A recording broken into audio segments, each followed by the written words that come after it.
Hello, and welcome back to another week of the LA Times College Football Roundtable. I am your host, USC beat writer Ryan Kartje, joined as always by our UCLA beat writer Ben Bolch. Ben, you're at a wedding over the weekend. How was it? It was a fantastic wedding right on the beach in Santa Monica. Beautiful venue, beautiful couple. And the funny thing was, the minister was talking. The both of the newlyweds were USC graduates, so the minister kept referencing the game, and he twice said that USC had beaten Penn State. So obviously, he watched the first half and must have drifted off or gone away from that point on. But it was quite interesting that at a wedding of USC grads, he said that they'd beaten Penn State. Most of our viewers, I venture to say, would probably have been happier had they fallen asleep at the end of the first half of either game. As you probably know, USC blows a halftime lead to Penn State and ends up losing in overtime on a game-losing field goal. Then UCLA has a lead over Minnesota, ends in a game-losing interception. Just a devastating week for LA college football teams. But let's start with USC, who honestly looked great coming out of the gate in this one. It was sort of a flipped script from the last several weeks. Solid start. The run game was really off and running. The defense was looking good, slowing down Penn State's vaunted run game. And then halftime came. And within 10 minutes after the half, Penn State closes the gap. It's tied at 2020. And here's where I want to really focus in for a second. USC is tied, coming into the last couple minutes of this game. They actually have the ball at midfield with almost a minute and a half. Lincoln Riley has 3 timeouts. Everything is pointing towards USC winning this game, as it had for through much of the game throughout. And Lincoln Riley decides to let the clock run, and it keeps running. And it keeps running to the point that USC only has 15 seconds left on the clock, and Penn State is the one that takes a timeout. Now, I think Lincoln, just at least narrative wise, is bailed out a little bit here by the fact that Miller Moss throws a bad interception on this next play. Obviously, he completes that pass. USC likely hits a field goal. They win the game. But I think there's so many questions I have about why Lincoln Riley decided to let the clock run out that far, and I just don't really see any reason why. I understand the logic behind bleeding some of the clock. But, down to the very end, there was really no room for error at that point. And obviously, Miller Moss made a critical error. Yeah, and that's actually a good segue into the UCLA loss, because there were some game management issues there with DeShaun Foster that were talked about post game. The number one was near the end of the first half, UCLA had gotten a stop, and there was like a minute 43 left on the clock, and they did not call timeout. About 25, 30 seconds ran off the clock before the punt. And then UCLA drove down the field and could have had another play or two at least had they called timeout there. I think they ended up kicking a field goal, but they were moving the ball and could have gotten a touchdown, it looked like. So that cost them. And then at the end of the game, some people were talking about 4th and 1. Do you punt or do you go for 4th and 1 backed up in your own territory? They ended up punting. Minnesota drove down for the touchdown. Now, I don't necessarily disagree with that, but a lot of people are saying, you're 1-4. What do you have to lose? Well, I think you have the ball game to lose. 4th and 1, they can't run the ball anyway. I don't disagree with that. So, yeah, I think game management questions for both coaches right now. And, I'll go back to the same question I've been asking you. I mean, USC is a 500 team right now. Lincoln Riley said from the very start he had championship aspirations from day one. Is the heat increasing on now? I know you said that he's not in any danger this season, but man, if they finish 500, I mean, where do you go from there, right? It's certainly not a good look right now. Now, I do think these next couple weeks should help in that regard. You head to Maryland. Obviously, that's a road game, long trip. There's some potential for issues, but that's just not a good team. USC is a better team. They should win that game. And then after that, Rutgers on a Friday night.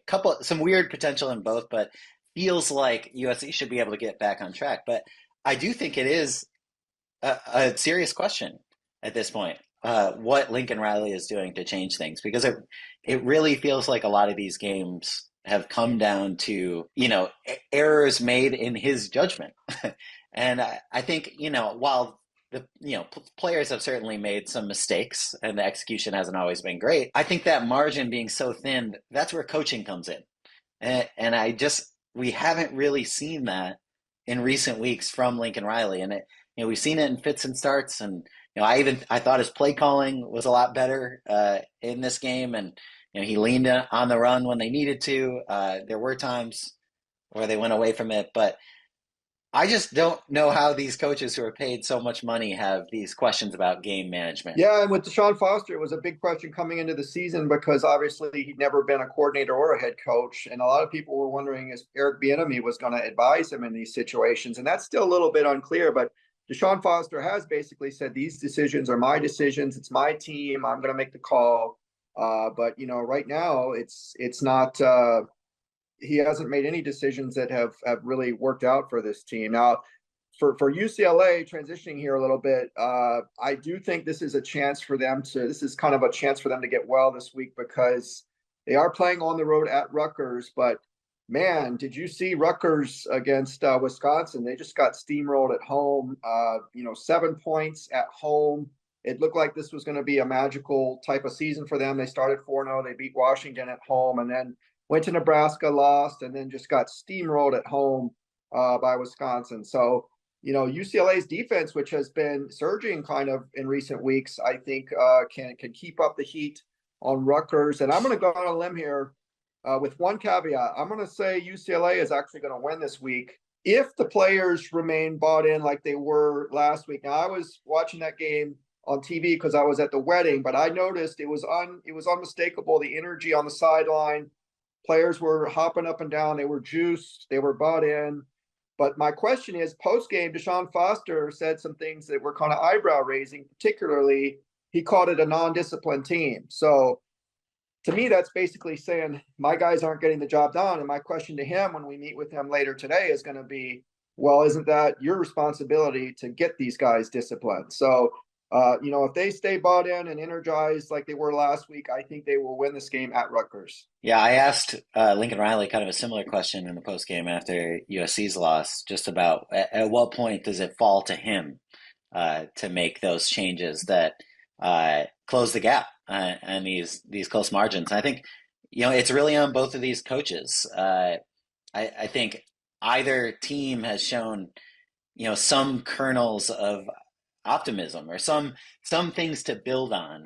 It's just a matter of moving forward. I think with USC, one big question I have kind of coming out of this week is, what's going on with Miller Moss? Last couple games been under 60% completion percentage. In this game against Penn State, now granted a good defense by all accounts, just missed some throws. It wasn't even so much that Penn State's defense were making plays on the ball. They were, but certainly the worst of those throws being that one at the end of regulation that just sailed over, a 6'6" receiver into the arms of a Penn State defender.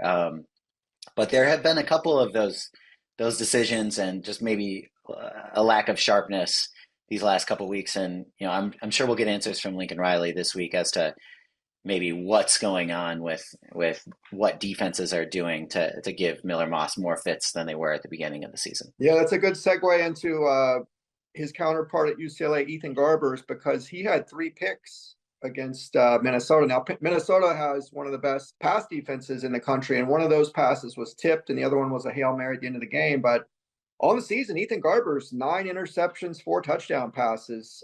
That's not really getting it done, no matter what the circumstances are. So it'll be interesting to see if there's any sort of vacillation there. DeShaun Foster's been emphatic in saying this is Ethan Garbers' team, but at one point does the inefficiency reach a tipping point, especially when Justin Martin looked so promising that PJ Fleck said after the game he expected to see Justin Martin. He said they prepared for both, but honestly, they expected to see at least some of Justin Martin. And, maybe you can throw him out there every third series or something. I mean, he's the future for this team, barring a transfer. So, if they lose another game or 2 here without getting a win, I think you need to realistically look at making some sort of transition at quarterback. But I know that DeShaun Foster is very loyal and really respects and admires Ethan Garbers as he should. But like I said, at some point you have to kind of prioritize, going forward with the guys who are going to be your future. UCLA back to traveling 2 time zones in this game. A couple teams, both against the teams we cover, um, defy the odds of traveling the 2 time zones in the Big Ten. Uh, you don't see that as a problem this week, though, against Rutgers. No, I think they've got the travel thing down pretty well. And to be honest, they played their best football on the road. I mean, let's think about this. They beat Hawaii. They played a great first half against LSU, and they were competitive in the first half against Penn State. So, they're 0-3 at the Rose Bowl. They've won their only game on the road, and they've looked more energized and played better football away from the Rose Bowl. It's really kind of interesting. So I think that's going to continue this week. I think Rutgers is kind of in one of those downward spirals. I mean, maybe they'll pull it together and I'll be wrong, but I just kind of feel that the momentum, even though both teams basically have no momentum, I feel that UCLA's defense kind of does have some momentum. And I think they're going to be the difference in this game. And I think Ethan Garbers is going to make just enough plays to win this game. USC has not played its best ball on the road this season, and this is its longest trip ahead to Maryland. But Maryland on the road, a little different than playing Michigan in the Big House. I'll say that. Both of us will be back on the road, probably with very little momentum, like our teams, heading to as far as we both head this season. Is this our furthest trips? No, no, You went to Hawaii. Yeah. So remember, UCLA is flying the most air miles of any college football team in the country this year. Poor Ben went to Hawaii. I know another tragedy on the UCLA beat. Well, that's going to do it for another week of the College Football Roundtable. Join us same time next week as we are haggard and tired off of our cross country flights here to potentially talk about a brighter result maybe for both of these teams.